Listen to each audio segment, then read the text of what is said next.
Hi, I'm Judy Ashley, Walton County Extension Coordinator here at the Walton County Extension Office at 100 North Broad Street in Monroe. As you've realized, we've been getting a lot of excessive rain here in the county, at least in certain parts. And if you've been trying to grow some vegetables, you may be experiencing some problems due to this rain. Now don't get me wrong, I don't want it to stop because believe it or not, we are still in the drought levels as far as the water table goes.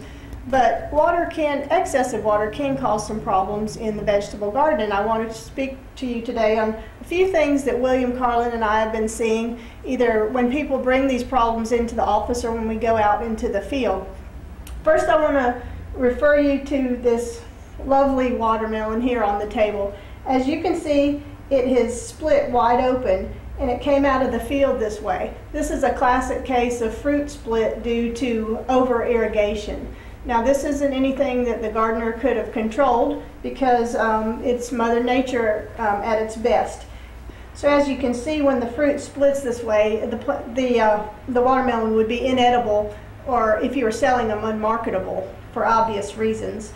And so more regular watering, of course, if you're relying again on Mother Nature, you can't control that. But if you're on an irrigation system, more steady, regular watering would prevent this from happening. Now I want to refer to this tomato, and as you can see from the stem, there are radial cracks coming out around the tomato, and that too is a water issue. There is another type of cracking called concentric cracking, which the cracks would run this way around the plant, and it's more of an irregular watering issue with the tomato plants. But this one, called radial cracking, is basically due to over watering or excessive rain, again similar to the problem with the watermelon.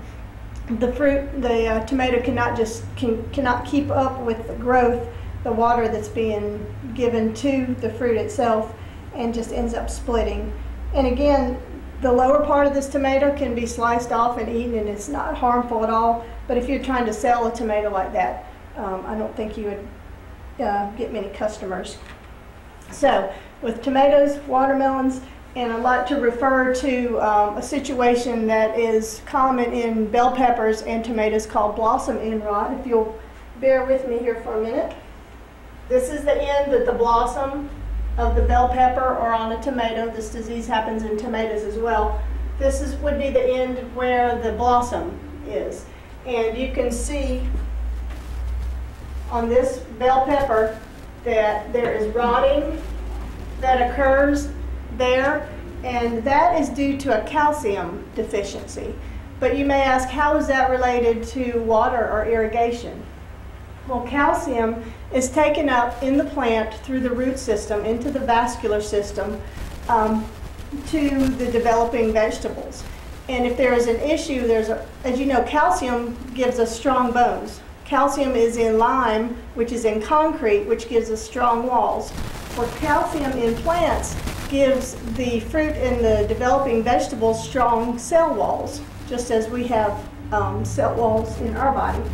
But if there's a problem with the calcium uptake because of long dry periods followed by excessive rain, then this whole system gets derailed. This transpiration system up through the roots into the developing vegetables, the process goes awry. And because the calcium did not get to this bell pepper, the cell walls do not develop properly in this area. And it ends up with this issue called blossom end rot. Now a lot of times you may see some rotting issues on other parts of the plant. That would not be blossom end rot because it specifically starts at the tip, the bottom tip of the fruit of the vegetable. So one problem with this could have been the pH of the soil. And we always recommend to soil test prior to planting your vegetable garden. And if you have soil tested and your pH range was out of whack, it needs to be around 6.2 for vegetable gardens, most vegetables anyway. You could lime your garden if it's too acidic and bring it up to the 6.2 range, because if the pH is off, that affects the nutrient uptake into the plants. not only of calcium, but of other nutrients that the plant needs as well that could cause other issues down the road. So soil testing a couple months prior to planting, adjusting your pH by applying lime, and dolomitic lime is the type of lime that you'd want to apply, because dolomitic lime has calcium and magnesium in it.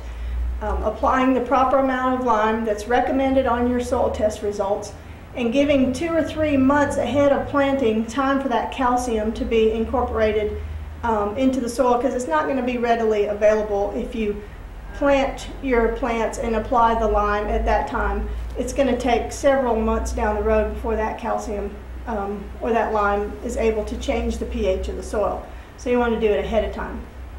Also, to correct any of these problems, the blossom end rot, the radial cracking, the fruit split of the watermelon, if there's any way possible to regulate your watering, again, Mother Nature does what she does, and we can't control that. But if you're on an irrigation system and it's raining, make sure it's turned off so it's not getting excessive water in the garden. Or if you're out of town, make sure that there is someone to water your garden, or an irrigation system that's on a timer so that it will get regular irrigation. Or some people have even gone to growing under a tunnel greenhouse.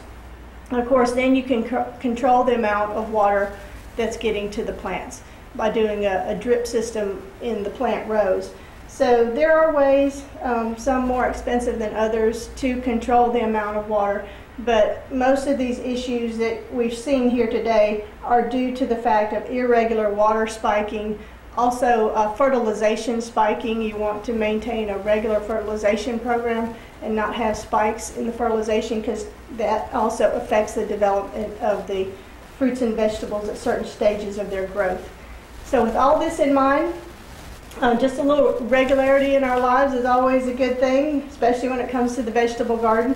If you have any problems like this or any other issues, please give us a call at the Extension office. You can speak with myself, Judy Ashley, or William Carlin.